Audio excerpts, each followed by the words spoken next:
যে সমস্ত নারীর চুল কোনো বেগানা পুরুষ দেখবে, ওদেরকে কিয়ামতের মাঠে জাহান্নামে চুলের মধ্যে লটকিয়ে রাখা হবে।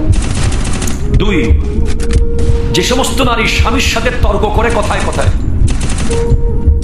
বাক বিতান্ডে জড়িয়ে যায়, কথায় কথায় জবাব দেয়, স্বামীর মনে আঘাত দেয়, তাদের জিহ্বার মধ্যে লটকিয়ে রাখা হবে।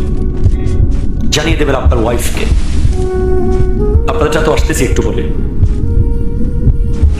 মেয়েদের কথা বলে চলে যাওয়ার লোক আমি না, আপনারাও আছেন সামনে। যে সমস্ত নারী পরকীয়া সম্পর্কে লিপ্ত এবং বিয়ের আগে বিবাহ বহির্ভূত প্রেমে লিপ্ত, এই সমস্ত নারীদের বুকের দুধের স্তরের মধ্যে প্যারাক মেরে লটকিয়ে রাখা হবে জাহান্নামে। নাউজুবিল্লাহ। 4, যে সমস্ত নারী উপকার করে খোঁপা দেয়, তাদের শাস্তি হলো তাদের মুখ দিয়ে বিভিন্ন অঙ্গ দিয়ে আগুন বের হবে।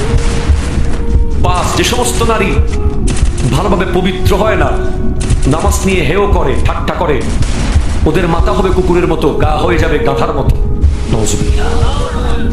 অথবা যাদের হাত পা বেঁধে রাখা হয়েছে, সাপ বিচ্ছু ছেড়ে দেওয়া হয়েছে, এরাই শাস্তিটা পাবে।